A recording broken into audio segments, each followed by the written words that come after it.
In her 24th season with the Iowa Hawkeyes, Lisa Bluder has been in the driver's seat during an explosion of popularity in the women's game. The winningest coach in Big Ten history joins us now.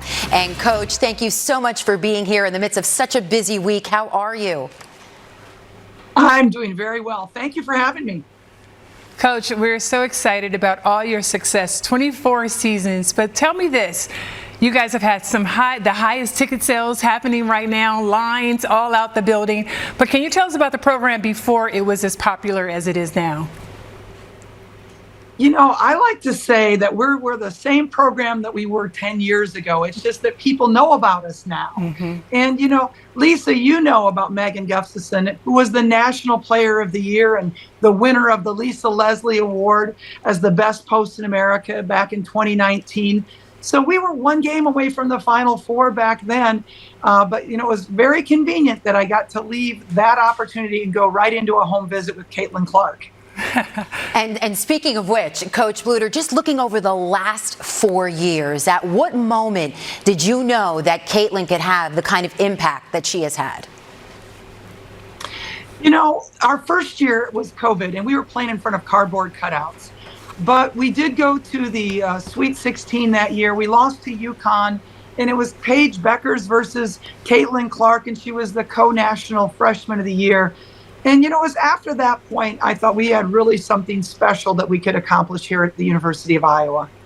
Coach, when you think about Caitlin and the fact that, listen, my curiosity is simply this. Do you actually draw up plays that say, okay, screen for Caitlin and then she shoots from the logo? Or is it just she plays instinctively and she reads the defense and takes the shots that she chooses?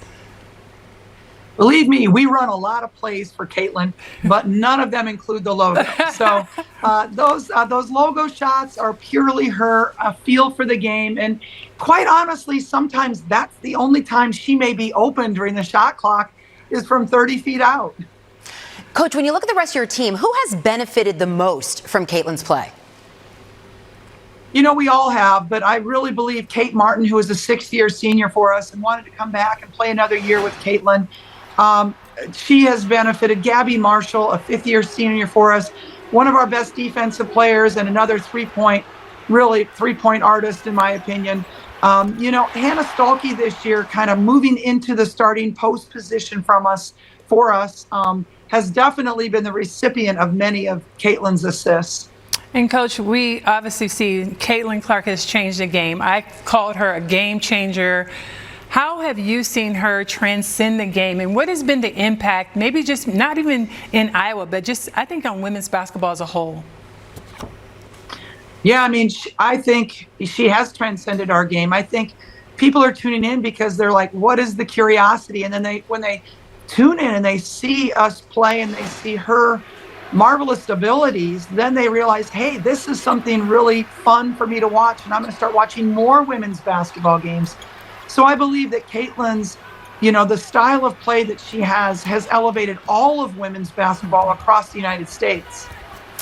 Coach, as the country still is enjoying and just reminiscing about that moment when Caitlin broke the all-time scoring record, and there's still so many more games for Iowa, of course, to play, so the number can go up, and will go up. But looking into the future of the game and what you know about whether women's basketball or on the men's side, could this number be broken again, and how, and maybe by who? You know, certainly, you know, records are always there and they always get broken, right? And so I definitely think it will be broken at some point. You know, Caitlin could have come back for a fifth year and then maybe it would have been unreachable. But that was never a goal for Caitlin. And so I think she knows very well that her record definitely could be broken by some future amazing player that comes along. Well, Coach, we know we are in March and it's time for the Madness. As you guys get prepared for the Big Ten tournament and as well as March Madness, how do you prepare your team? What are you talking to them about? And the other part is, how important would it be to get a #1 seed if you guys do win the Big Ten tournament? Well, in my mind, a #1 seed can be beneficial, but it's not the only thing. I mean, last year we were a #2 seed. We got all the way to the championship game, so it's not the end all. Mm-hmm. But I think certainly the momentum that can be gained by winning a Big Ten tournament can certainly propel you into March with a lot of confidence. And really right now, what I'm trying to preach to my team is, maintain your bodies, maintain your minds right now, get off the social media and really just enjoy your teammates, because the season, the end of the season is coming to a near. It's in sight. And so let's make this the best that we can by just resting and being present in the moment. Great advice. Iowa women's head coach Lisa Bluder, thank you so much for joining us, Coach. Best of luck in the Big Ten tournament and the rest of March Madness. Thanks, Coach. And as we may be seeing Coach Bluder and her team again very soon on Sunday at 12 noon Eastern Time, we will crown the Big Ten women's champions for the first time on CBS. Who will punch their ticket to the dance? You won't want to miss it.